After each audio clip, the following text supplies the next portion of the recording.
Morning, Andy. Morning, sir. How are you? I'm well. And you? Good, good. What a beautiful morning, eh? Oh, it's fantastic. Wasn't expecting it. I thought it was going to be rainy today. There's little white balls of Yeah, frosty stuff all over the place. yeah. Through the night, it was a wee bit crazy, just the wind and stuff. But I think this is what was coming. You would have been well out of it. Absolutely. In my bed early. Have you got the coffee ready? Yeah. Cheers. Cheers. So, cheers to 1 year anniversary of the show, which is crazy. I think that's amazing. It's unbelievable, and you've had so many amazingly interesting people on. So over the year, including yourself, Andy, of course. Well, I don't include myself in that. No. You know, one of the things that I want to put out there is that some people like yourself. Okay, I know I said this before, but there's a very good reason why I wanted you to be on the 1 year anniversary, because it's what I wanted this to be about. I genuinely did, and genuinely still do. But I've asked a couple of people now to come on, and they've said no, or they've been like, I'm not coming on because you've had such and such a person on, and that's a real shame to me. Like, it genuinely is, and that's not what I want. I really just wanted to talk to people that I found interesting, or friends like yourself, and then just see who listened. But people are starting to listen, which Aye, they are. Extraordinary. But nothing out of an idea, out of a wee idea that you wanted to do a podcast, which maybe, I don't know, maybe it's got roots in when you were a youngster and you wanted to be a journalist or something, but possibly the modern equivalent of that, isn't it? A lot of that old journalism's gone. I think maybe it's just a case of the people that can't write can talk. So I think that's what it is. I don't know, but I remember I've said this a couple of times in the podcast so far. I drove to, I don't even know where I went to. I think it was Straven or something, just somewhere within the rules anyway. The time, and somewhere within 5 miles. Yes, absolutely.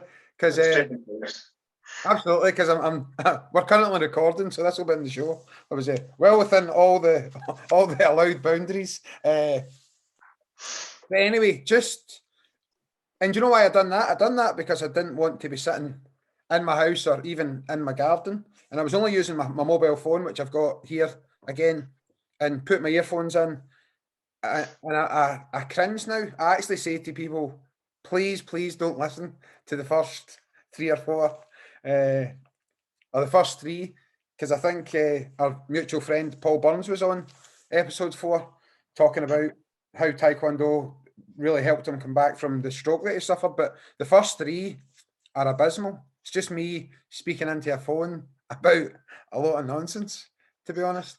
We're going full circle today. We'll have this disaster today, and then we'll kick on again. So a couple of things that I've actually written down, because I don't know. People have really good patience, so they do, and people have been patient with the show as well as it's got better. I hope, but I don't know if their patience would be completely pushed to just you and I sitting drinking coffee for an hour. But there is, okay, one of the things that I do want to talk about, and do you know, I'm going to say this first, anything that we talk about today, because I'll say this so that you're not put off like you always are, because we'll talk about things and you'll say, well, this is just my opinion and there's experts out there. I absolutely know there is, but it's my podcast and I want you on it. So anything that Andy says today is just what he does. He's not telling anybody what to do, and I'm doing this so you don't have to do this, Andy, because I know that's what you say all the time. Right, so if you're still listening, guys, we're going to plod on at this stage to our 1 year anniversary episode. Something we were training together in the park yesterday with the rest of the students for the school, And one of the wee things that popped up was we were talking about to try and train more often outside. And you mentioned about previously people might have been sort of embarrassed. There was a part in the class yesterday where I was asking the adults to shout, and just made a sort of passing joke that, listen, guys, you're in a public park with your jammies on. You've already, listen, we're here now. Just shout and scream and do all the stuff that we usually do in a Tae Kwon Do class. But this is something I've been thinking about recently, that this contest against the cultures that we have in this country, as opposed to Korea or China or Japan, where it would be completely normal to see children training in karate in the park or Tae Kwon Do in the park, whereas it's really normal for us to see football or rugby or whatever. So that's I think we're kind of frightened's not the right word, because we're not frightened, we're not hiding or anything like that, but we're cautious about exposing ourselves to ridicule, I think. Yep. And going, what are they up to? Anything out of the ordinary. It's like, so wearing a pair of pink trousers down the street, it's like, you're not going to do that just because, well, who would want to wear a pair of pink trousers down the street? But you don't want to. I'm sure I've seen you in pink trousers. Anyway, carry on. I'm old red suits, probably. Aye. The amount of times it's been washed, they're kind of pink. We don't want to. We feel as if people are judging us, I think. I don't think people are. I think people are genuinely interested. You saw yesterday, we were out in Strathclyde Park, and it was sort of Baltic, and we were all training hard. Well, the first thing is that we forget that you're outside because you're just training. Anyway, you just end up getting walked into the training, and it doesn't really, what's really happening, you don't really notice what's around you. But the other thing, it contradicted myself, when I did notice people walking around, they were just interested and kind of looking, and I saw a couple of parents with a wee boy or a wee girl going, oh, look, and pointing over to the kids' class. You know, it's a funny thing that it was just the thing about the pink trousers.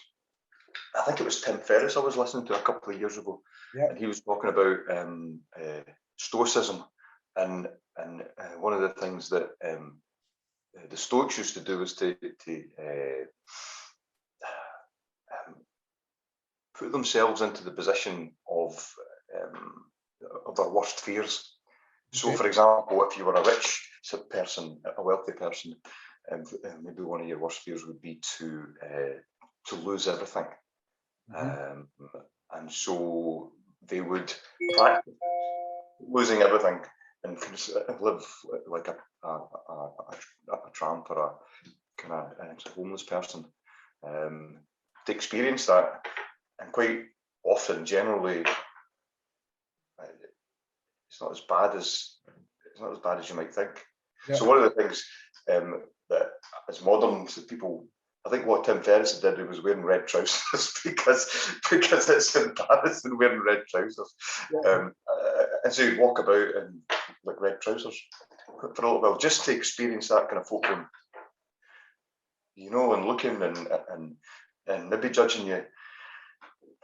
It's not really all that bad. No, I mean, we've to sort of just try and date this, where, although I've said this a couple of times already on the podcast, I think we're coming out the other side of this pandemic now. I've said that a couple of times and people have laughed at me, as in the guests have laughed at me, and they've been right because I've been so wrong. But I think we are now coming out the end, and it's April now, and the government guidelines, not restrictions, guidelines are telling us that we can train outside now. So that's what Andy and I are talking about. And I mean, there must have been 70 people there again yesterday, maybe just a wee bit less. It was Easter weekend, and I love the fact that some of the kids are a wee bit conscious, and I mean just a handful, but the rest of them just run into the park and they get into their groups and they get on with it and they seem to enjoy it, and the adults as well. But I think our adults, I think any martial arts students, well, some of them they've kind of got that confidence a wee bit, like that what you and I are talking about. Like, listen, just go and do it, and people might look at you, but they're probably just going to be looking through interest and not through ridicule. But even if people are scared about it, it's still a good thing to. It's not stopping people doing it. People are facing the challenge. Aye, it builds resilience, doesn't it? Yeah. That thing. I mean, even if you are exposing yourself to ridicule and judgment, which I mean, we weren't really, because we were just doing Tae Kwon Do in the park. Yeah. But if you put yourself into uncomfortable situations, then one, it's never as bad as you think it's going to be, or most of the time, 99 times out of 100, it's not. And two, it helps you to learn that, and it just builds that wee bit of resilience. Just build. Yeah. I quite often every day, I have a cold shower. Yep. Now I have a normal shower first, and it kind of. It's only normal because we've got running hot water. Remember? Well, yes, I. But and in the wintertime, to be fair, in the wintertime, the length of my cold showers gets shorter and shorter and shorter, and sometimes it's only and then back out again. But I think I do it consciously on the days at work where I know I've got a tricky meeting and I don't want to do it, and I just think, I don't want to speak to these people, and I could just hide. I could just shut the door in my office and not do this meeting. Yeah. But you have to. And I often think, if I can do this, I mean, my whole body's screaming, like everything in my head is going, don't do it, don't do it, don't do it. And it comes up with, 20, 30, 40 reasons why it's a silly thing to do, is to step into the icy cold water. Yeah. And that's almost the same as like the meeting, so avoid the meeting. Don't ask the awkward questions. Don't, to please the people when you're there. Don't stick to your guns, type of thing. Yeah. I think if I can step into this icy cold shower, which is absolutely horrible, my meeting's not going to be as bad as that. And so, so that's what I do, and it builds that little bit of resilience. There's a couple of wee bits to talk about there. The first thing is that I asked, and you were included in this, obviously, I asked my black belts at a stage last year to do a week of cold showers. And obviously we were still teaching on Zoom at the time, and all the wee faces were on the screen. I think half of them were totally aghast, and the other half were like, no way am I doing this. But from the feedback, and again, I have to believe people, through the feedback, the majority of people got on board with it and actually did cold shower for a full week. And even though it wasn't in their minds at all to do this before I brought it up, it was for many of the reasons that you've just spoke about. The positive reports I got back were even just about feeling invigorated after it and just having more energy and stuff. But here is the thing. It's again, talking about some of the people that have been on the podcast, I still sit, and I don't mind admitting to this, because I think if I can admit to sort of weaknesses and things or fears, then it allows other people to admit to them. There's sometimes when people's, I mean, look, we'll talk, and again, it's not name dropping, well, it is a wee bit, but when Rob Kearney was on my podcast like 4 weeks after he was on Joe Rogan's. So I was sitting here and his name popped up in the Zoom meeting, and you're thinking, my God, this guy's actually coming on my podcast. And there's a stage there where you think, maybe my computer just broke down right then. Do you know what I'm saying? Or any situation. But you take a big deep breath, you let them into the meeting, and you go on with it. And it's the same as anything. It's the same as I was thinking about this also, about competing or fighting or sparring, and there was two main emotions for that. And this is relating to the shower. It's that moment where you're just going to step under that cold water is exactly the same feeling as the moment you're just about to step onto the mats. Yep. But that feeling is equaled the minute you step off the mats, whether you've won the fight or you haven't. And the minute you step out from under the shower and you start drying yourself off, there's that feeling of increased resilience that you've achieved something and you've faced your fear. And to many people, and this is a sign of how low our resilience is nowadays, to many people, a cold shower, just standing under some cold water, is the worst thing you could possibly do to them. It's funny you should say that because I think it's worse than the sparring. But it's horrible. It's absolutely horrible. I don't think I've ever stepped onto the mat and started screaming. Well, Quite often I'm screaming the full time of the cold shower. It's very similar, isn't it? It's that sort of build-up of fear and your imagination and, oh, it's horrible, it's going to be it's going to be this and it's going to be that. And then you step onto the mat and then everything else goes and you're doing the thing. Yep. And then you come off and then that's it, done. And it's a great feeling. It's very similar, isn't it? I think that the experience is quite a primal one, and your instincts take over. You're just trying to breathe under the shower, for example, or you're just trying to keep yourself from getting kicked in the head by some 19-stone monster, and that's a primal instinct of, right, I need to move, I need to keep my guard up, or I need to get washed really quickly and get out of this shower. That's not where the learning's done, but I think the learning's done.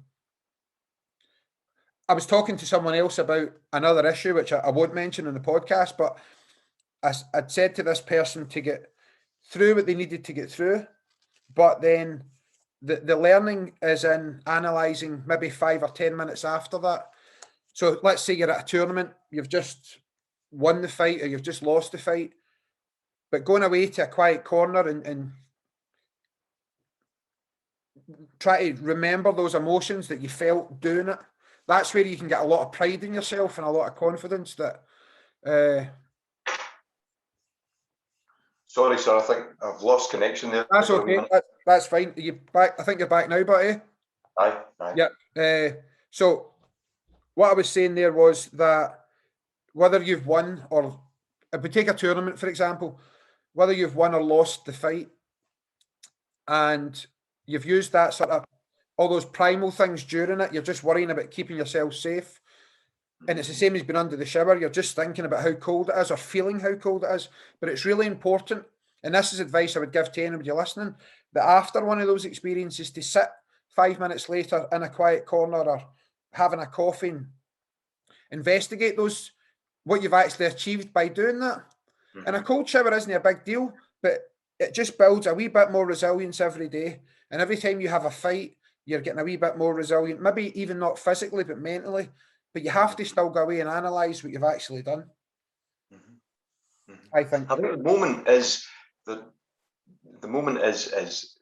the work's done is the stepping onto the mat. It's that point. It's that moment of choice where it all builds up to that one bit, and you can either go, nah, it's okay, and walk off, or you can just step on, and that's the moment the work's done. And it's the same with the shower or whatever it is, whether it's a bungee jump or whether it's I don't know, anything that you don't want to do. Yeah. The moment is. It's the only thing I've ever done resembling that was the zip wire. Yeah. Yep. See, I was going to mention that because I take any opportunity to talk about this, any opportunity at all, was to zip wire over the River Clyde. And again, see, this is funny because you and I must have done 1 million podcasts together, but we've only recorded one previously because these are all the conversations that you and I have. So you've probably heard all of this, but I'll repeat it again for the public. I was there with work colleagues from one of my previous jobs. And see just that moment you're talking about. And if MD that's listening to the podcast, this is to me, this is the important thing. And you've just said it. It's that that point where you step onto the mat to fight, you step into the shower, or this zip slide thing that I done. Now, the moment of weakness there, I kind of begged the guy. I was going up with 3 other work colleagues, and I was pretty much begging the guy to let me go first. And the reason was to shorten that time of anticipation, because I'm not scared to admit that that if I didn't go first, I don't think I might have come back down that day. But because that moment where, right, guys, that's us at the top, right? Okay, now's the time to step off, and I can still feel my stomach as I stepped off, and then you're away. And I actually enjoyed it once I'd done it. The same way I enjoy cold showers, and the same way I enjoy sparring and competing against people. Always better when it's finished. Oh yeah, 100%. But if that moment of anticipation, that but you were talking about stepping onto the mat, if someone had went in front of me and that was heightened, I think I might not have done it. I think nobody would have heard that story, because it would have been creaming all the way up and come all the way back down again. Which, well, there's a societal thing that we have at the moment, isn't there? Where people, I think a lot of people aren't confident, and if people are asked, what would they like to improve about themselves is confidence. I mean, one of the things that we do with the Tae Kwon Do is building confidence. yeah, but those moments where you step on, where you take that leap of faith onto the zip wire, where you climb up to the top of the wall, or whatever it is that if you're scared of heights, whatever we do, that's the way to build confidence. yeah. Confidence and resilience, and I think those two things, I don't know, the amount of kids that you hear of now, they don't have confidence, or they're anxious all the time, and so these are the things that we avoid, to put themselves into these weird and scary situations and getting over it. Yeah. I think. Sorry, go ahead. I interrupt you again there. Well, I'm just going to say I don't know why. I think we're addicted to comfort, and I think that's we've evolved for that.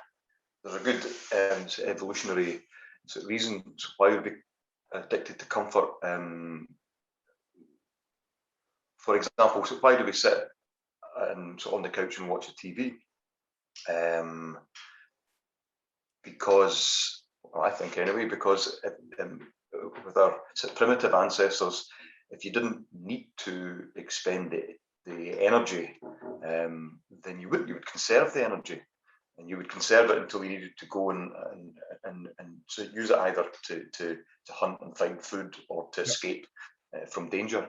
And so there'll be a lot of sitting about, I think. It just so happens that we don't have very much danger. And food is very, very simple to get, so we don't have to work very hard for our food. We only have to walk through into the fridge or the cupboard and get the crisps and the Coke and things. But we're still hardwired to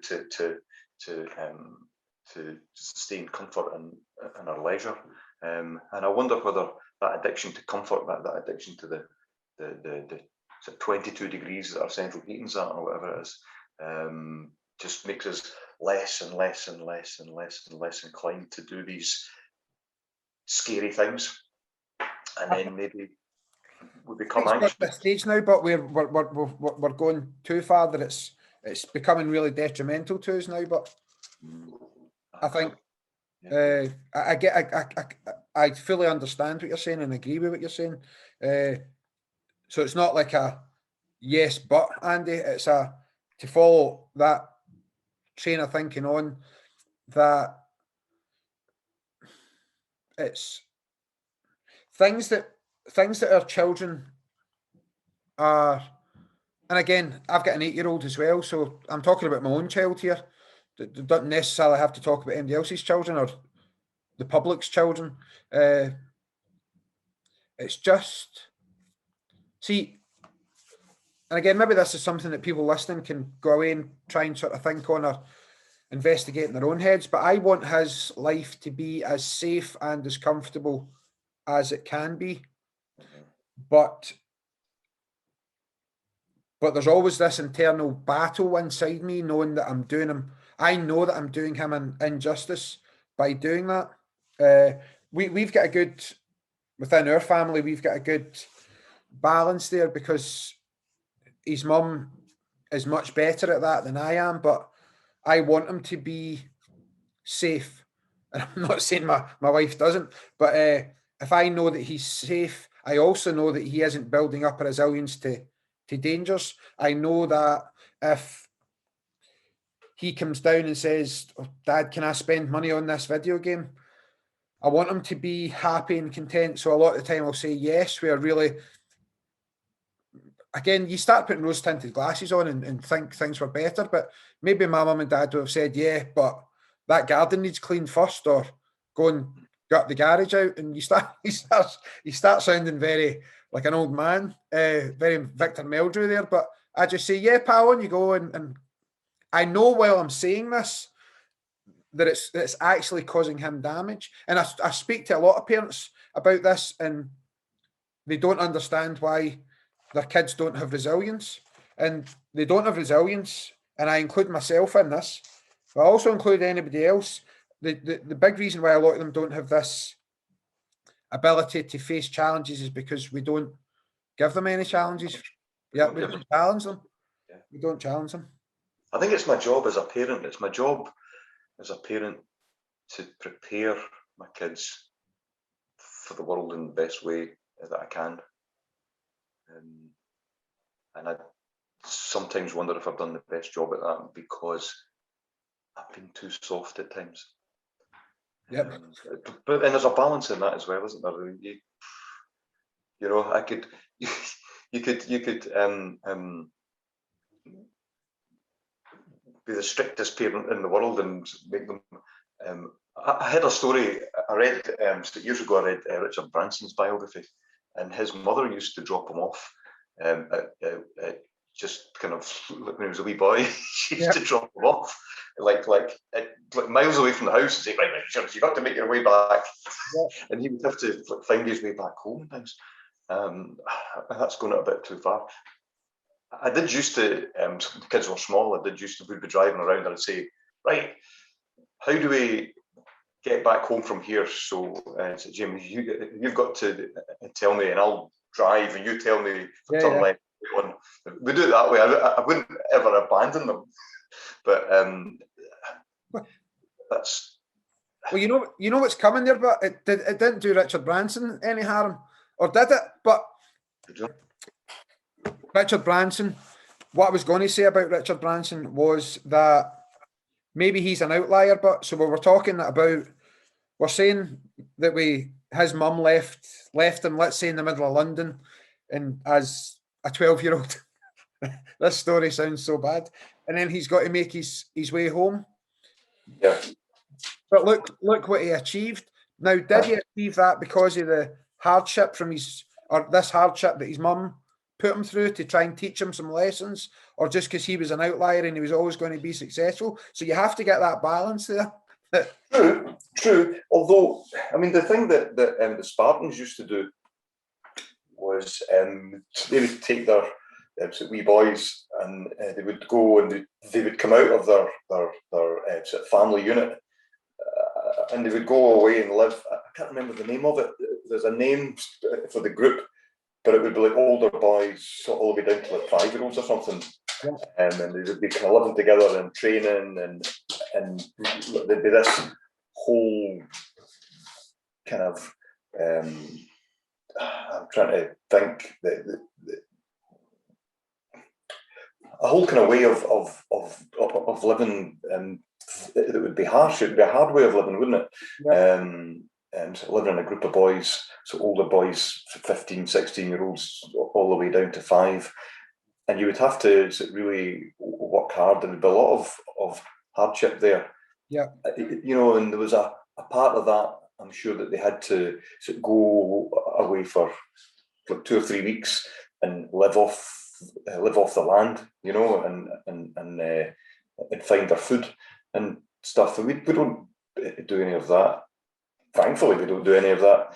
And I remember reading about the English public school system, and the comparison between that and sort of the Spartan sort of way of bringing up sort of boys, and again they would take the youngster out of the family unit and sort of grow up and be educated in this group, quite a hard way of being brought up, but that's what created the leaders of the British Empire. I'm not saying that that's a good thing. I'm not saying it's a good thing, but that system creates a person of a type, doesn't it? Yeah. Through hardship. I don't know what I'm saying. I hear you. It's one of the coolest bits in the movie 300, where they send the kid out. Well, it's actually Gerard Butler's character, whose name escapes me now, who's the main character in 300. Anyway, is it Leonidas? Was he the king? No. Yes. Sorry, yes. But they send him out, and I think one of the rituals is that he's got to kill this huge big wolf on his own, Right. a young boy with just his spear, and that's his. Beside all the sort of wrestling and all this stuff, but that's his challenge to come back, and if he comes back, he'll be one of the warriors accepted in by the rest of the sort of group. But I think what martial arts does nowadays, it's one way of, and it's not the same as what the people in Sparta had to go through, obviously. But it's just a way of creating that hardship that, and I'm not saying they don't have this in other endeavours. There is absolutely in rugby and football and all these other things that kids and adults might do, but there's that resistance that I think kids are missing now. And again, I talk about my own child, that there's just getting told no, for example, and that's something that we do quite often in martial arts, or you have to reach this particular level before you can be promoted. You have to achieve something. There's a big comparison this year has been, and I've been guilty of this myself, but I've also been thinking on this and trying to place myself just in the right spot again between, right, well, what our kids have had to do this year is stay indoors. Now, again, I need to caveat that. I need to put a huge big sort of asterisk beside that and say that the lockdown, not just for children, but for adults, has had a really detrimental effect on not just people's mental health, but their physical health as well. Absolutely. So this is the bit where I'm putting that. Please, if anybody's listening or watching, allow me just to set that to the side for a moment, even though that might be quite harsh.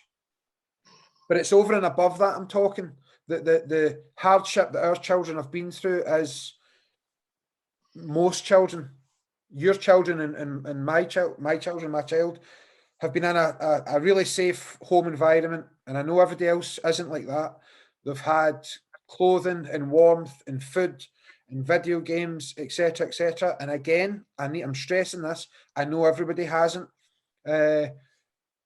But there is comparisons through history where children of our kids' age, so my youngest is 8 and you've got a grown-up kid now, the comparison between their hardship in the majority, not the people that are out with that, and the hardships of the past, they're not comparable. Or maybe they are, but just for their time. Maybe they are comparable for the time that they're in. Maybe I don't think they are. I think I'm trying to be politically correct here. I'm trying to. Do you know what I'm saying? But it's like right. I think it's all in here, the hardships, and I don't think that's belittling it. I think there's more mental than physical hardships now. For example, the technology and the feeding frenzy that so Twitter can be, or Facebook or Snapchat or whatever the kids do. Yeah. You know, I think that's much. Yeah, the physical stuff is nowhere near. We live like Roman emperors. You know, we can. In fact, we live better. I don't think there was ever a Roman emperor who could have snapped his fingers and get something from China the next day. It's just wouldn't have happened, you know. But we expect it now. We absolutely expect it.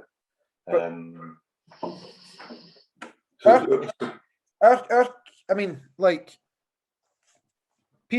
some people will agree with this 100%. Some people might agree to a certain degree, or agree to a certain degree. This pandemic and what our kids and adults, is it right or wrong? For the first thing that comes to my mind is kids getting bundled onto trains and sent out to the middle of the country, not seeing their parents, and living with some old auntie or whatever it was, or some family that they'd never met in their lifetime. That was the hardship that kids were going through in the sort of the between 39 and 45 Second World War years. I mean, okay, even look at when I was growing up. Again, I'm starting to sound really old now, but I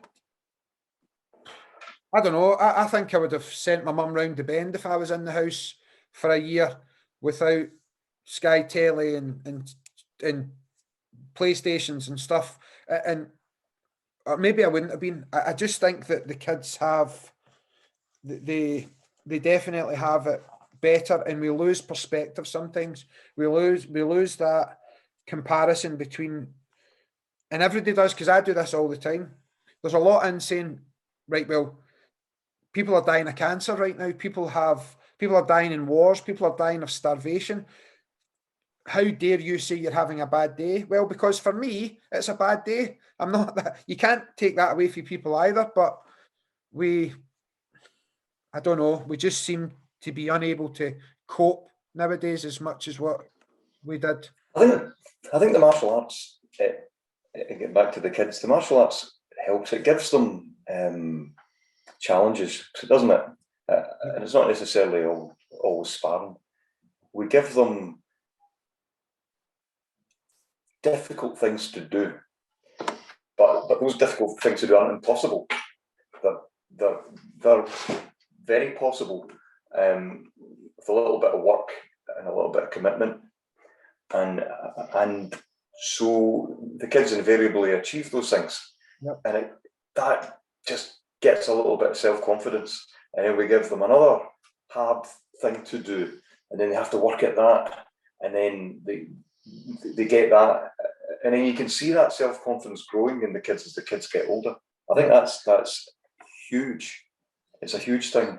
And I also think that the belt system, and we could probably talk all day about the pluses and minuses of the belt system, but as far as kids go, there's very, very little that kids can do nowadays where it's just them. It's them that's earned it. It's them that's done the test. It's them that's done they're not given the belt. Yeah. They've worked for it, and you can see in their little faces they get that new belt. Yeah. They're holding up the belt, but it's them that's done it. Yeah. It's not the parents that's given it. You know, I think that's huge as well. It's brilliant for them. I had the episode prior to this one was Gavin Mulholland, who's a really, really well respected karate Goju-Ryu instructor, 7th degree black belt. The last episode he was on, we talked about this, and and again, this is where this sort of long form discussion we talk about is good, because if you contradict yourself, as I might be just about to do, you can still, you've got more of a chance of explaining what you're talking about. Now, having said that, the kids, we were talking, and he was saying that he's not critical of today's youth, and he can't be doing with people saying, "Oh, these kids nowadays." And he made a really brilliant point. He said, because it's your kids that you're talking about. So it's your responsibility. So that's the first thing that I'd mention. It's like, well, these bloody kids nowadays, they're so lazy. Right, let's take a step back there. Who's made or allowed them to be lazy? It's us to, and we've talked at length about this so far on this podcast already today about being too soft on our kids and stuff. Now, having said all of that, the children, during this pandemic, I've seen many schools doing online virtual gradings, and as far as we would push it was online virtual classes, which I think was a absolute necessity, and it kept everybody going, and that's all been absolutely fantastic. But I wouldn't test people on the screen. So our kids waited the best part, if not slightly. Well, it wasn't the best. It was just under a year, we'll call it. When we hardly get any complaints. The kids come in, they trained hard, they showed up twice a week, and they still do show up twice a week on the screen and now outside. So the belts thing has really interested me because when people were before whenever they had the option of testing sort of twice a year or whatever, it was a big deal that it was all about the belt. And then when that necessity, or that, sorry, not necessity, when that opportunity was taken away, people really got on board. The kids got on board to this idea about training in martial arts just to improve themselves, just for fitness and health and all these positive things that they continued to show up. I mean, I really have to sort of, I've said this a number of times, but I'm taking every opportunity I can to say just how amazing the kids and adults have been in their martial arts without any of that inspiration of getting a new belt. The Zoom classes have been really busy, haven't they? They've been packed, Andy. Yep, they've been packed. And people knew, because I said right at the beginning, people knew that they wouldn't be getting a virtual grading. Where our hands were really tied by the government's regulations and stuff. We just couldn't hire a hall anymore and organise a grading. I was really clear at the beginning that we will not be doing virtual gradings. If I'm going to grade you and promote you, I want you physically standing in front of me.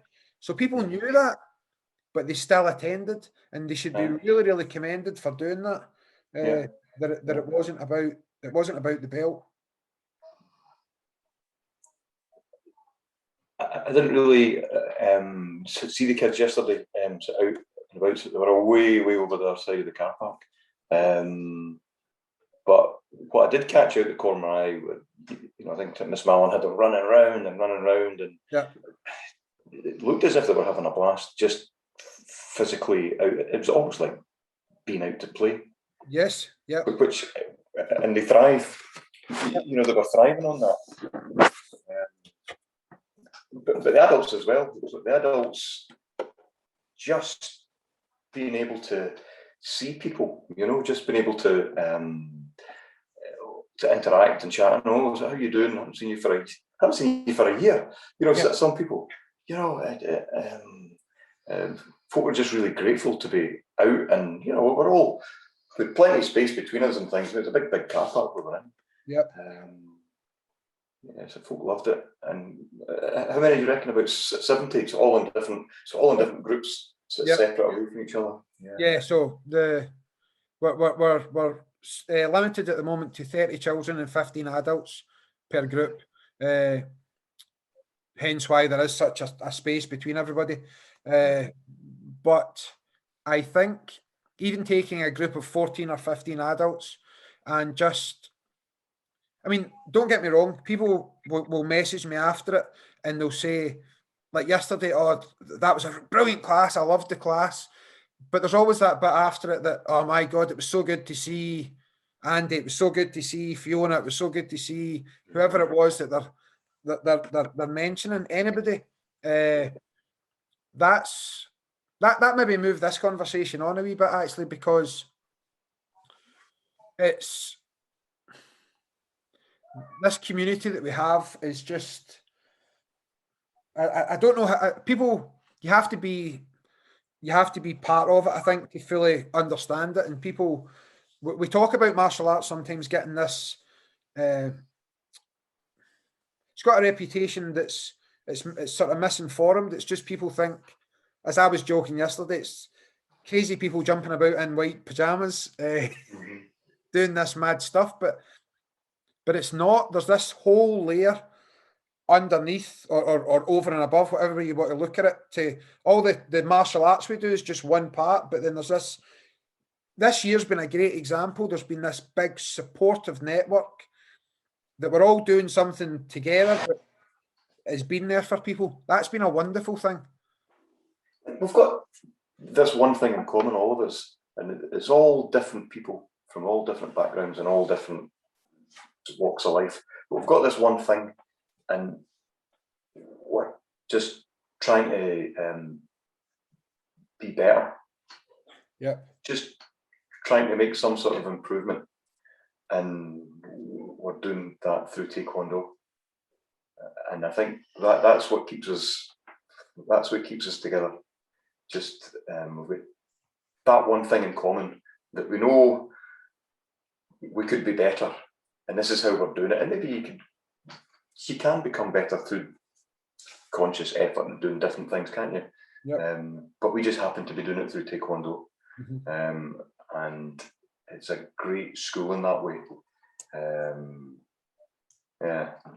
Yeah. And then seeing people in person, that's a real human thing, isn't it? The technology is brilliant, and the technology's kept us all together in some form. But seeing people in the flesh, it's a different experience, isn't it? Yeah, it's a real different experience.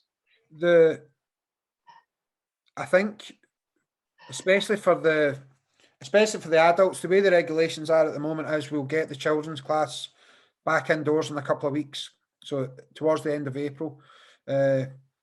And I know anybody listening in England at the moment, they're a bit ahead of us as far as our sort of guidelines up in Scotland are. But a couple of weeks, we'll get the children back indoors, and then the following, maybe 3 or 4 weeks after that, the adults, if everything goes to plan, should be allowed back indoors. But I think we should still do the classes outside. No, absolutely. There's something different about doing the classes outside as well. It's just that's the thing, and hopefully, I mean, it's a beautiful day today. I know it's a bit cold. To get people that human contact is what the adults need. The kids need that as well, but the adults need just to be able to see someone standing beside them again, doing this endeavour, this interest, this martial art that they enjoy doing.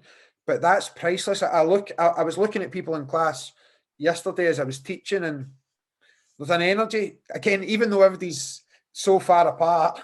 But there's an energy going round about the wee group we've got, just because they're feeding off everybody. It's exactly. What's the next move here again? Who remembers this? And it's like everybody helping each other, going, it's this, no, it's that. You know, and again, that's one of the great things about the school, is that everybody's helping each other all the time to improve. We're all trying to improve, and everybody's trying to encourage each other. Yeah. And which you don't get in your wee spare room in the house Zoom, because you can't interact with the next screen. Indeed. There's only one screen we're interacting with. Indeed. I think being outside gives a slightly different dynamic as well. I'm just going to shut this. Okay.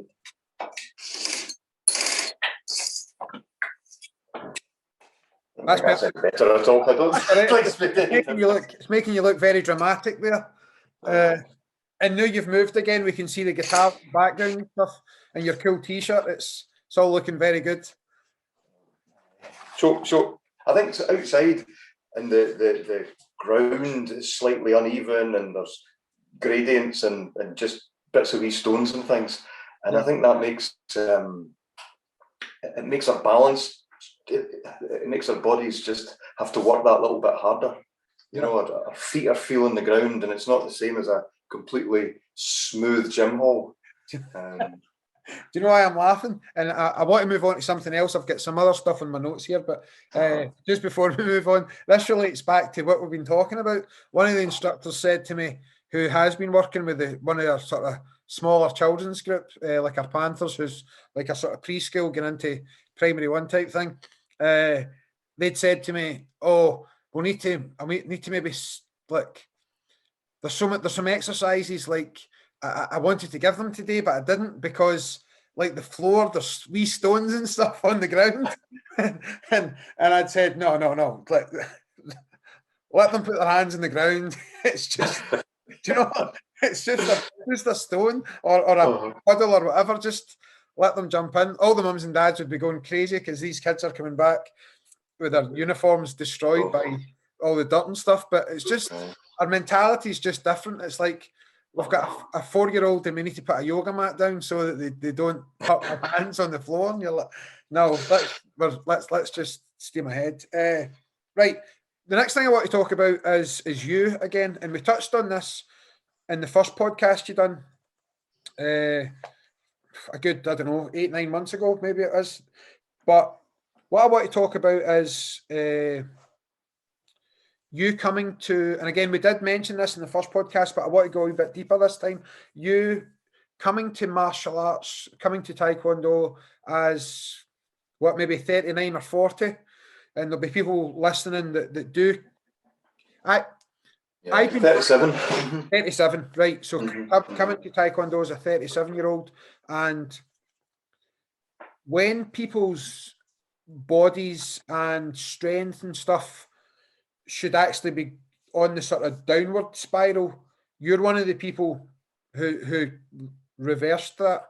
So as you're going into your 40s and now into your 50s and having trained in Tae Kwon Do, you were going against that curve. You were actually getting stronger and faster and more flexible and stuff. I want to talk about that, just using your experiences, but just for people in general that maybe be, I'm too old for this, or because Tae Kwon Do transformed you physically and mentally to a degree, did it not? Starting at 37 years of age. So at 37, I'd be waking up and my back was sore every single morning. So I'd be kind of not in pain, not pain, but just like, and I could feel everything stiff and sore neck, sore heads, and that. And I think one of the biggest things that Tae Kwon Do helps is just moving. We don't articulate our bodies anywhere near those ranges of motions in normal life. Sitting in the car, you know, just, you know, like that. Sitting, having our breakfast.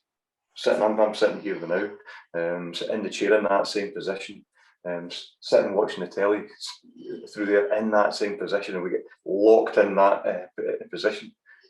And then for an hour, every class, we're kind of twisting around, and we're going to sit right back, or we're whatever it is we're doing, we're moving our feet, we're squatting down, we're trying to move our hips, and we're sort of kicking and things. And we just don't move our bodies in that way. And I kind of went through a phase, I suppose, of going, right, I need to get stronger, and I need to do this, and I need to work really, really hard at everything, and lifting big weights, and then you end up hurting yourself as well, because I've moved in that way since I'm maybe a teenager, and so everything that's all been locked up is now getting forced and then ripped, and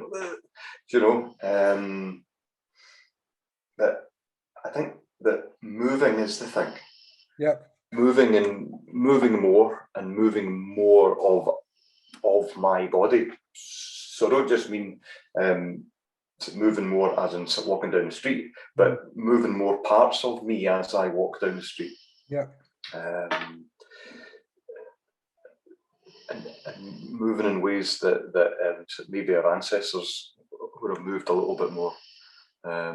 This year's been terrible. I mean, I've been terrible this year.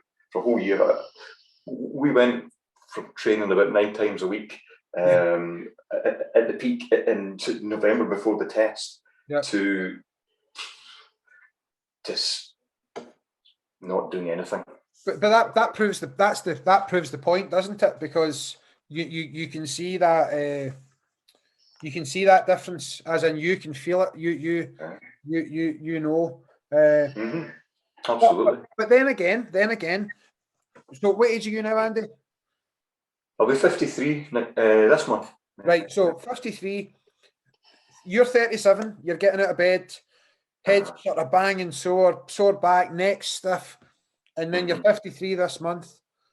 So I'm good. I don't have any of that. No, you don't, but let's take Tae Kwon Do out of that altogether. Not just because your training reduced this year. Certainly hasn't stopped. But imagine you didn't have Tae Kwon Do for the last 16, 15 years. Well, I know exactly. Because I was on my bike. I cycled down to training, as you know, yesterday. Yeah. And I was cycling up High Patrick Street, which, so for anyone, most people won't know, but it's like that. And it's one of the worst parts of the cycle home. Cycling down to the park is brilliant. I can do it in about 15 minutes. It's all downhill. It's great.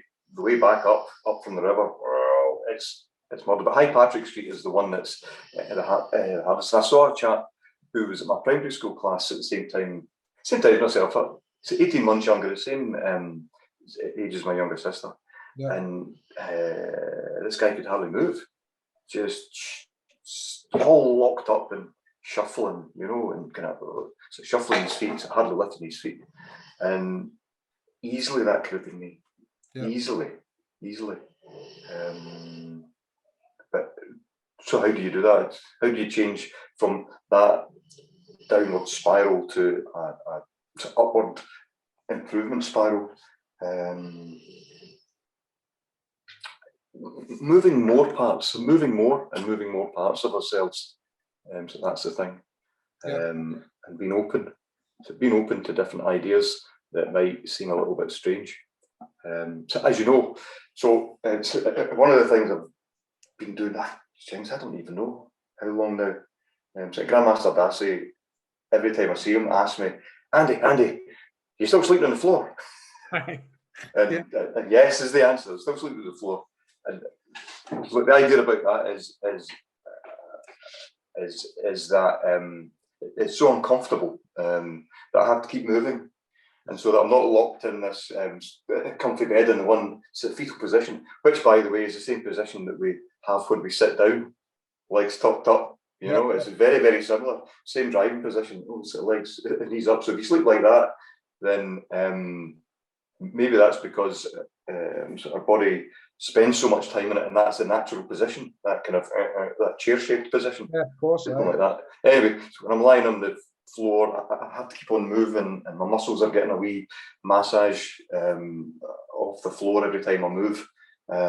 So I'm active when I'm sleeping. Yeah. I still sleep. I don't wake up. I have a good sleep. Yeah. I'm not promoting that to anyone. I'm just saying that's what I do. And I've done that for a few years.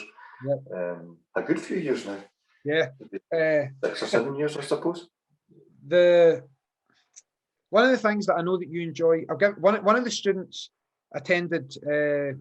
We have our Saturday morning class, which we can chat about as well, because we've been talking about this, about how that's changed.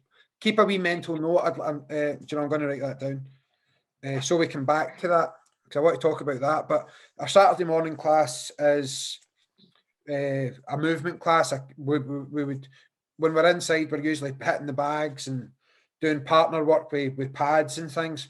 But on Saturday last week, we had a really hard class.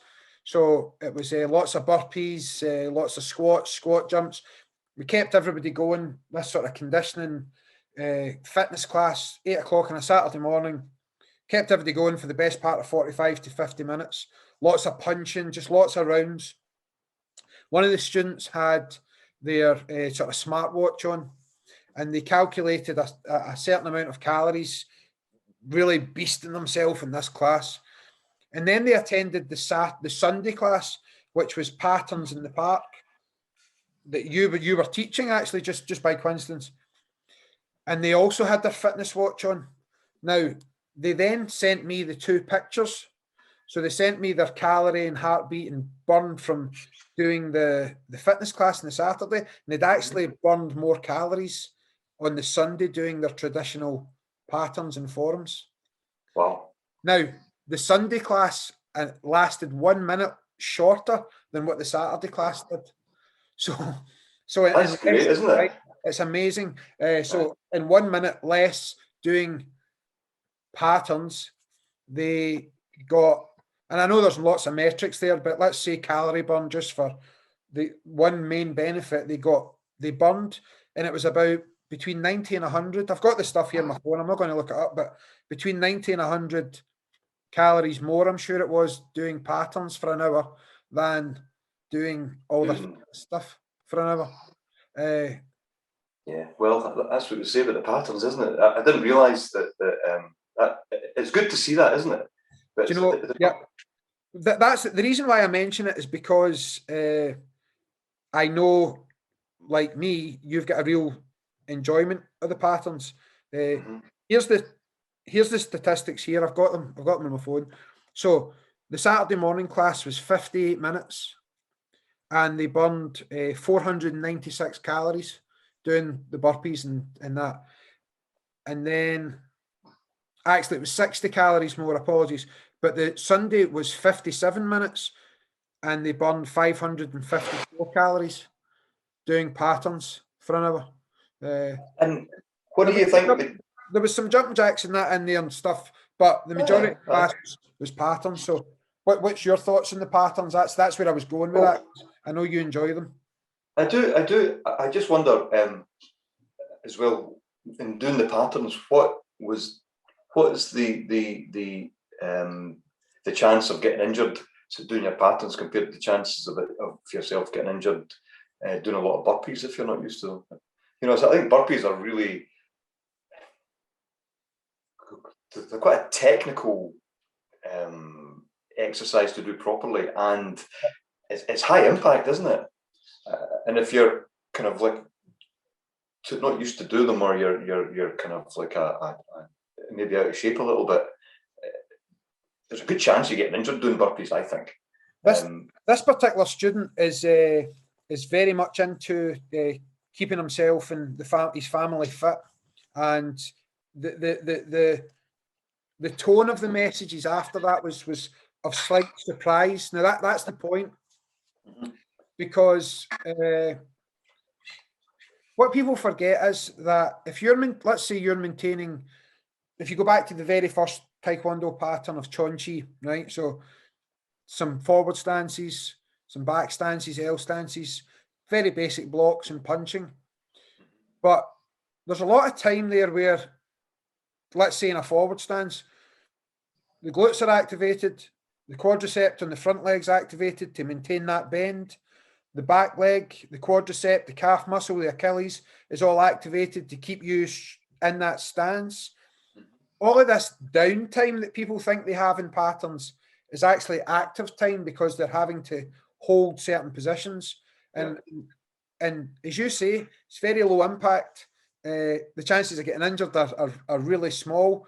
And this particular person was like surprised. He was like, my God, I can't believe that I was actually in pieces on the Saturday, having done squat jumps and burpees and punches and this and that. And then on the Sunday, I burnt more calories. I don't think we were. I mean, you can use the patterns, as you know. I mean, you can use the patterns, and there's many different ways of doing the patterns. And so one of the ways, just to take it out of there, is as a aerobic exercise, doing, you know, start at Chonchi, so one after the other, and you're blown. You know, you could be, what am I saying? You could burn more calories if burning calories was the aim. And I'm not saying that is the aim of doing patterns, but if that was the aim, if that's what you wanted to do, you know, we could have done patterns and probably burn even more calories just by doing some more and more patterns, couldn't we? That was one of the things that I would try and do when I was trying to training for the test, and to get my stamina up, would be see if I could run through all of my patterns so without a break, you know, and we've blown like a buffalo, you know. Hard to do. the patterns, there's so much in them, isn't there? Yeah. There's so much in them. As I say, you could do your patterns like that as a purely aerobic thing, and you'd be gasping in your heart. You get your heart rate up and you're feeling good. Or you could do the absolute opposite, couldn't you? Do them slowly, almost like an isometric type exercise. Yeah. Really. Oh, Master Darcy does that with us sometimes, doesn't he? We're doing our patterns like that, and there's tension all the time. Yeah. That's the other extreme. But again, there's different. There's so much technical bits of keeping balance and the proprioception, just all the muscles all working together, and so doing a technique can get a kick out and stuff. And your brain, I wonder how much. Now there's a thought. I wonder how many calories were burnt by the brain because you're thinking, you're desperately trying to remember what's next, or how do I do that? Whereas your brain's not necessarily working as much. Throwing out some punches and doing some burpees. Yeah, it's what do you personally enjoy about the patterns? What do you get out of going into the garden and doing your patterns? Or well, going into the garden and doing them is one thing, because again, I love doing them outside.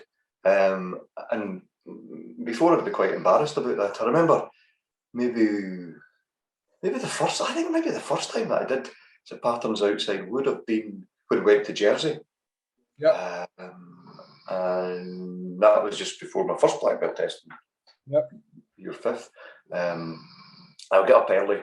I get up early anyway, but I get up early and go down onto the beach and do the patterns on the beach. And the reason to do them outside, because there wasn't enough space to do them inside at the hotel.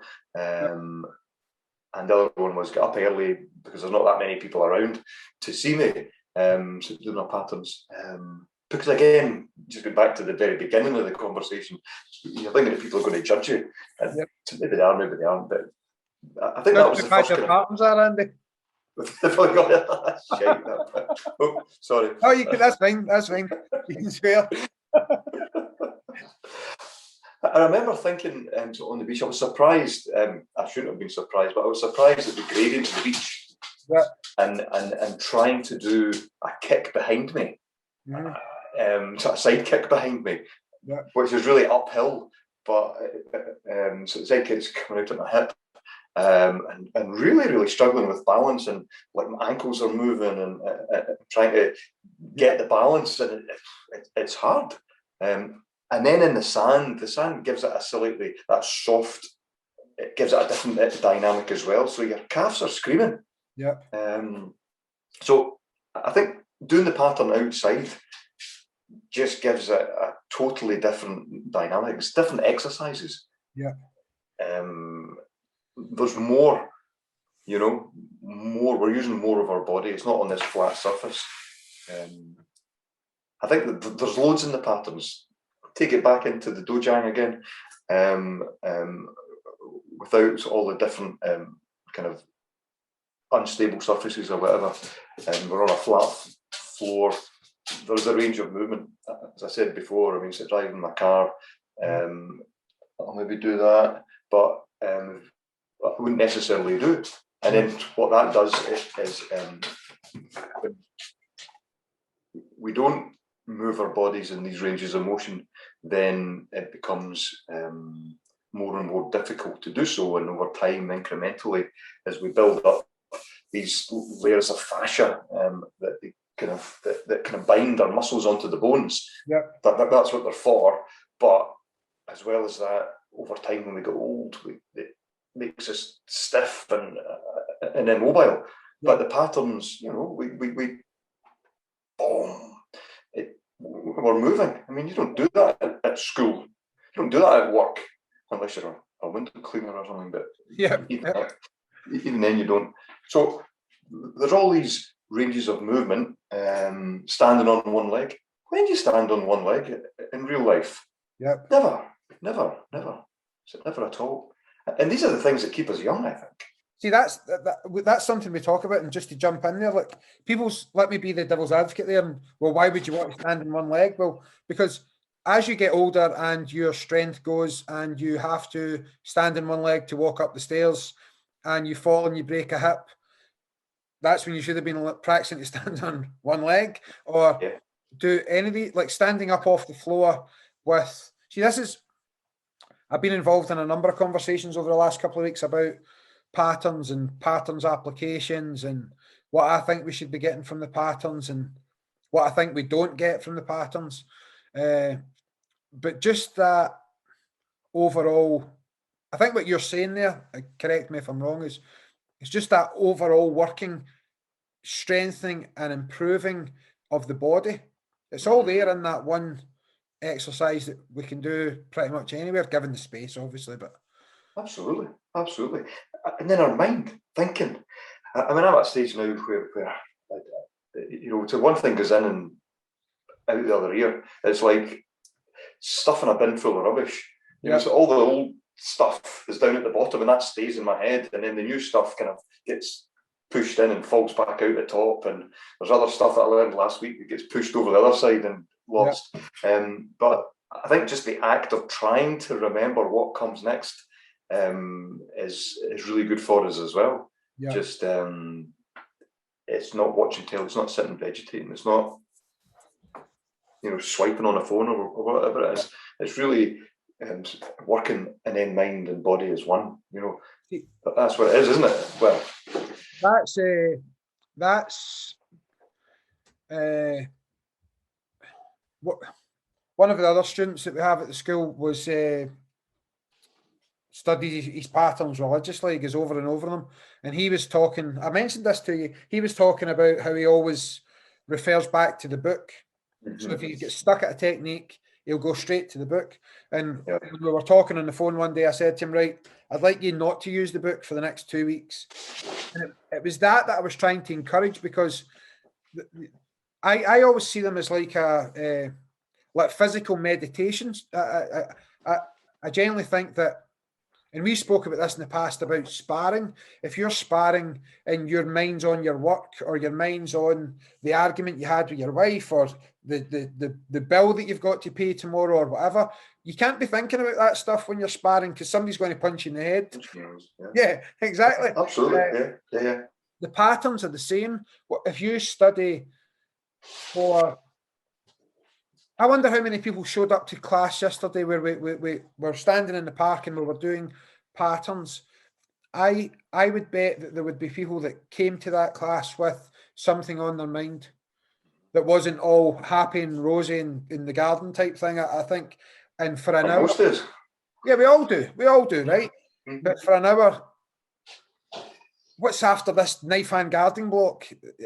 If you're thinking about what's just happening, you don't know that it's a punch or it's front kick or whatever.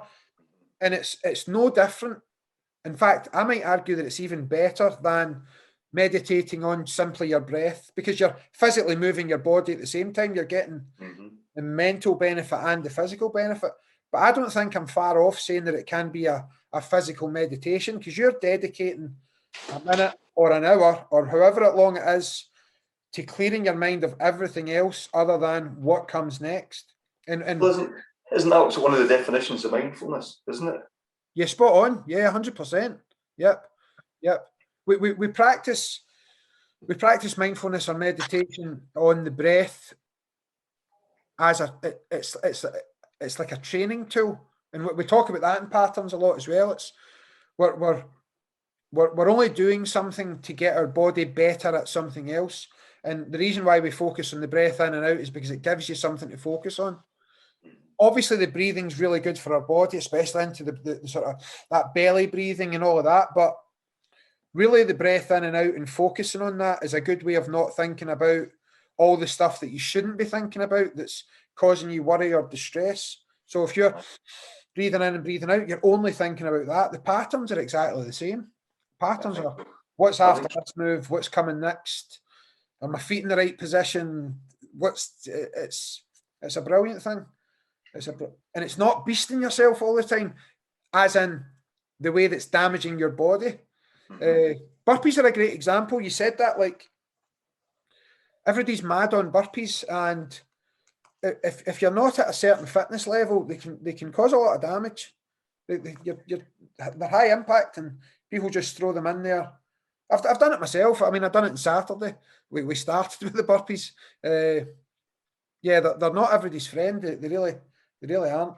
But there's, I suppose, I mean, even with the burpee, that's quite an explosive, impactful to exercise. But for maybe people who are just starting, maybe even just the act of getting down onto the ground and standing back up again.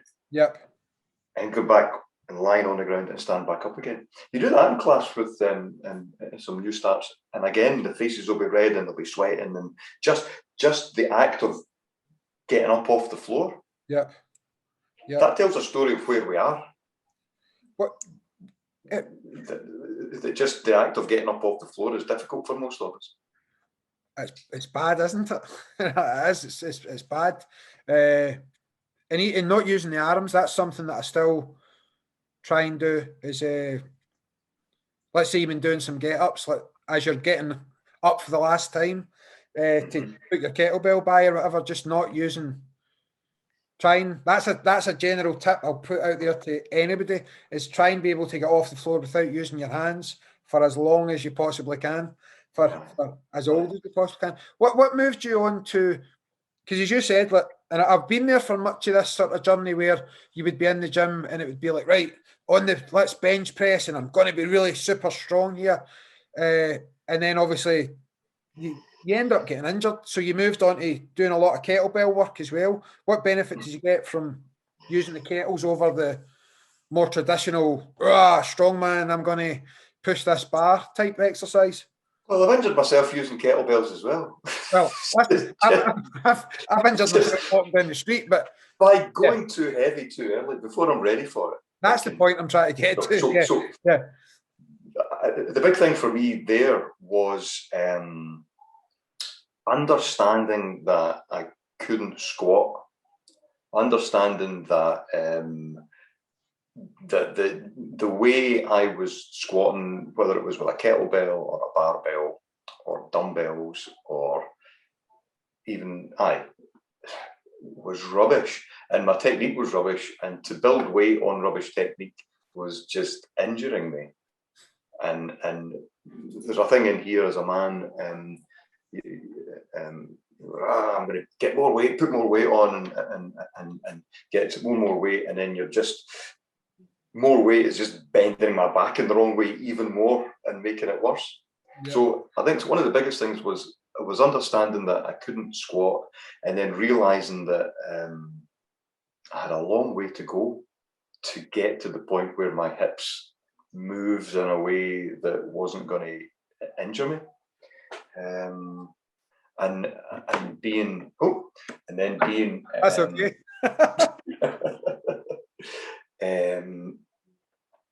Just so learning how to squat and learning to get my hips to move in a way, so body squats against the wall, to make sure I wasn't just bending forward. And that's been a 10-year process or more. And I'm still not happy with it. And it'll probably never be, like my squat will probably never be in a place where I'm truly happy, because I lost that when I was 4, It's, again, this is something we talk about a lot. Like my own wee guy, he's doing this thing at the moment where he's going into a perfect squat and then putting the palms of his hands on the floor under him. And it's not something you learn, it's something you lose. Because we've said this as well, that if you want to learn how to squat, watch a 2-year-old pick something off the floor. Our bodies, I nearly said our bodies by design there, and you chinned me about that last time. we'll have a discussion about that one. Our bodies have evolved in such a manner that they work properly and safely. Hence why a kid, when they pick up something off the floor, they squat down, their back's lovely and straight, everything's tucked exactly where it should be, and they just pick something up. And then we lose that. That's what happens. Now, what you have, which I can say with confidence that the majority of people don't, and I'm taking that statement from experience of having worked with so many adult students over the years, as patience, because I mean, Andy, listen, you're in good shape. You're in exceptional shape. Derek Christie, who we both know, give Derek a wee shout out, who's a personal trainer in the Hamilton and Glasgow region, if anybody's interested in getting a personal trainer. Derek always says that you remind him of groundkeeper Willie for The Simpsons. So, like, if we've been at summer camp or whatever, and Derek's been there, I think obviously everybody can see the moustache and the beard, but when you take your top off, like, you're ripped. So, I mean, yeah, the six packs there and stuff. Maybe not now, but give yourself a couple of months. I'm only Homer at the moment after this year. But listen, I'll take that. Yeah, so he always says that you remind him of that groundkeeper Willie for The Simpsons. Now, that to me says that the proof's in the pudding, or the proof's in not having so many puddings, but the proof's there. But you've achieved that through patience, and this is where I think people go wrong. If you, let's say you did have a goal of squatting a 24 kilogram kettlebell 10 times. Just take that out for the top of my head. What I would do, because I'm stupid and maybe, not maybe, a wee bit more immature than you are, I would be like using that brute force. Oh, I'm going to do this, Ron. And halfway through, I feel that my back's ripping and my knees dodgy and stuff. Whereas what I think you would do is that you would go back, get a book on squatting with your own body weight. You would make sure that everything was in place first. And as I say, the proof's there because you've achieved and your health is, and you look the way you are because you've done that. And then you start gradually building. But see, as you're gradually building through all of these stages where you're not destroying yourself, improvements getting made at every single step. You're maybe getting more muscular, your bone density is getting stronger, etc., without just jumping in. I think one of the mistakes we make is moving too quickly, and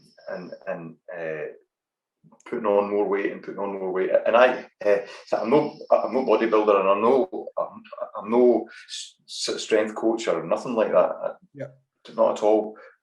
Wouldn't pretend to be, but I think that we try to move too fast, and our muscles can get stronger, but we kind of leave our ligaments behind, and our ligaments take much longer, both to get sort of stronger and to repair. Yeah. You do damage the ligaments, then we can be out for a long time. And me now, if I hurt myself, it took me. I sort of hurt myself last about a year ago. Yep. Last March it was, and it took me about 9 to 10 months to get repaired again. So I'm kind of resigned to the fact that I don't have that many more injuries that I can repair from, if you know what I mean. Yeah. So I need to be careful, and I'm interested. I don't want to be in my 60s or 70s and in pain all the time. A grumpy old man. You have the typical grumpy old man. And why do you get grumpy old men? Well, it's a life. I suppose life happens, but part of that is that, if you're in pain all the time, if you're in chronic pain, then you get grumpy and depressed. I don't want that. I want to be able to move. I want to be able to move my body in space and time, and not be in pain. Yeah. That's my aim. So I'm not really aiming to squat, sort of 100 kilos or anything like that. Yeah. I don't want to do that anymore. I did maybe when I was younger. I did want to do that, not do it, obviously. But that's why I spoke about this in the first podcast we done together and on this one, because I put a lot of importance on it. And I put a lot of importance on the fact that people can do stuff that they don't think they can do. Absolutely. Talking about Grandmaster Cho for a wee second, he says, and I've told you this before, he says the two things now, 1940, he'll be 81 this year. His flexibility's still there. You've seen that last year, still sitting in the splits as a 79, 8-year-old man. He says that he can't jump as high and he takes longer to recover from injuries. But everything else is able. Everything else he's able to still to do. And again, we're not all Grandmaster Chos. None of us are. But it's a message there. There's a message there. I always see you as a great example of that. And again, obviously you're certainly not 80, but you're not 21 anymore. But you're still the way that you've addressed this issue of getting older, to me, is the way that other people can do it. And I think people fear, they're like, oh, I'm too old and I can't do it. So I'm saying, right, well, the ultimate example of that is Grandmaster Cho, but he's in America at the moment. You ain't going to see him. But there's Andy Gillan, who's in his 50s now and is doing this and that. Well, how does he do that? Well, and again, I'll tell a lot of people, but I'll send, and this must annoy you, because I'll say, well, go and talk to Andy. Andy will tell you what he does. And it's nothing out of this world. It's just moving, taking care of yourself, trying to do things properly. Oh, oops, just knocked the. That's all right. Over again. I'm going to keep all of this in, by the way. I'm keeping all of this in the edit because this is just you and I. It's anyone can do it. If I could have done it, which I did, to go from an overweight pudding to all stiff, sore back, all sore, and just move through classes in Tae Kwon Do and then learning other things and getting interested. So one of the big things that Tae Kwon Do did for me was to make me interested in stuff. Yep. Interested in stuff. This doesn't work. So why can't I do that? I'm like, okay, I need to do this. And then one thing leads to another, doesn't it? Yeah. But we can all do it. And I would say to anyone who thinks, oh, I could never do that, I could never do Tae Kwon Do or whatever, and are my age, do it. Just do it and try it and keep trying it. And then come back tomorrow and try it again. And then come back the next day and try it again. And just bit by bit by bit by bit, we get better. And like if we do nothing, I always think of this spiral. You know, if we're never static, we never stop at the same place. So we're either getting slightly better, hopefully, or we're getting slightly worse. Yeah. You know, we don't stay the same. You know, if I don't do anything and I eat a Mars bar every day, then I'm going to get incrementally heavier and heavier. And, you know, whatever, my blood pressure is going to get higher and higher. My blood sugar, I'm going to get slightly more and more angry, whatever. But if I eat a banana every day or whatever, I'm going to get just incrementally better. So with this spiral getting up, and I try and get on the upward spiral rather than the downward spiral. Yep. And we kind of do a little bit of that, don't we? We kind of go up and go back down again a wee bit, and go up and up and up. We're all the same. That's what we do. So I've got so many animals in here making a big racket. Is the Saint? I think I heard the Saint Bernard walking around a wee bit. See, clunking around. Yes, he's just down here beside me. I know you've got plans today, but there's one last thing to talk about, and that is that inquisitive mind. So we touched on that. So I'll kind of outline what I think it means, and I want to kind of investigate this with you. So just to give people an example, I am saying, right, okay, I want to improve the power of my punching. So, okay, looking at the power, right, what am I using there? Right, I'm using my waist. I'm pushing off of this part of the body. This is twisting, etc., etc. Then what the study of martial arts does is, and you were just talking about that there, but you then have to take a step back and think, right, what muscles am I actually using? So that's a layer back. So you have to go and find that out. And how do you improve those muscles? So you have to go another step back or forward, depending on where you look at it. And you're investigating, right, what exercises do I need to do to get to that stage. A lot of people will say to me like, right, I really want to have a really good jumping side kick, for example. So, okay, first of all, can you do a side kick? Yep, it's pretty good. Can you jump? No, I can't jump. Right, well, if you can't jump right now, if you haven't practiced that, the chances of you doing a jumping side kick are slim to none. Mm-hmm. I wish more people would take that time, but to go back and do this layer of training behind that. Okay, right, how do I get better at jumping? Right, let's look at engaging the leg muscles. So I'll work on some squatting, maybe some squat jumps and that plyometric burst from that exercise.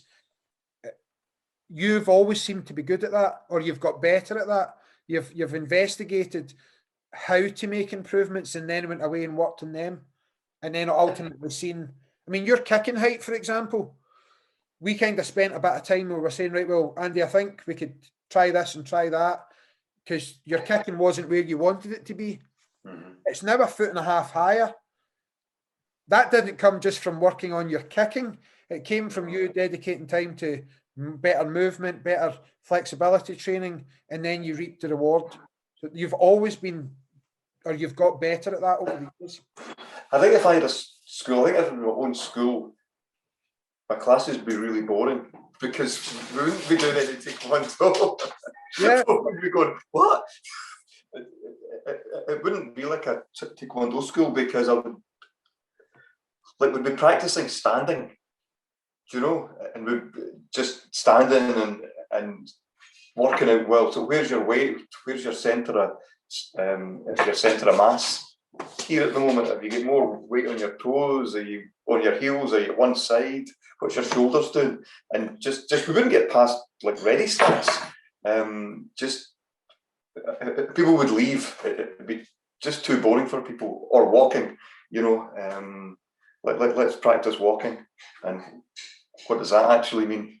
What is walking?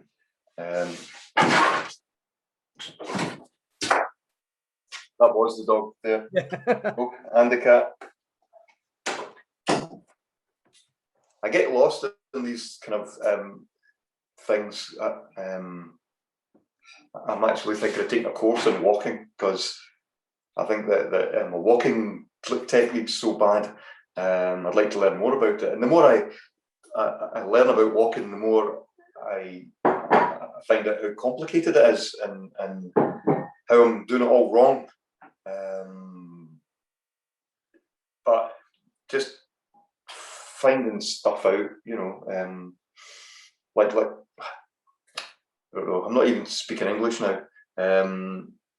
Walking, it can be, when you look at the different people, so once you start thinking about walking, looking at different people walking in the street, for example, and it's like falling over and stopping yourself when you're jarring your knees and things. Or some people kind of go from side to side, and as we get older, so these things get more and more exaggerated, and our posture, I think Tae Kwon Do, so posture is very important at Tae Kwon Do as well. Yep. And you can really see if someone does their pattern, if they've got nice posture, then the patterns look so much better. And so why would that be? So why would the posture matter? It matters because the structure of our body has evolved to be in a certain way, to hang in a certain way, is supported in a certain way. And if we the way we live our lives. So for example, if I am looking at my phone all the time, and then so my posture would be, tuck my legs, my posture is going to be like that. Or if I'm looking at my screen, my posture's like that maybe. If I'm sitting looking at my screen, I get my chin out. Now, so both those positions are positions of weakness. Yeah. And you can test those. Maybe when we get back to a class where we can actually be in contact with people, we can try that. So testing people in these positions, so in these kind of positions that we see people walking about in every single day in life. But they are positions of weakness. I find it when I'm on my bike, I'm going to change my bike, I think, to more upright ones, so I can sit chin tucked a little bit. Yeah. That's what we say when we're boxing, tuck your chin. So, so why would you do that? Well, you do that because that's the way our head's naturally supposed to be. If we have our head sticking out like that, and which is the position that I'm on my bike, cycling, it's a real bad position of weakness. So Kelly Starrett talks to that. He's got a lot of stuff about posture in that book's Supple Left, some of his videos. But for sparring, if my natural thing, if I spend like 10 hours a day working at work on my computer like that, reaching out my chin in this position of weakness, my everyday stance is going to be that. And my sparring, if I train once a week, but if I train once a week in class for an hour, and I spend 10 hours a day at work like that, now somebody telling me, Andy, stick your chin in when you're sparring, I'll go, all right, okay.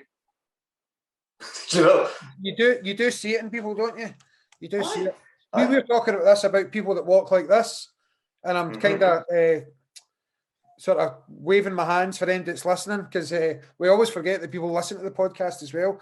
So if my hands are waving in front of my tummy and my chest, it's just because I know exactly what you're saying there.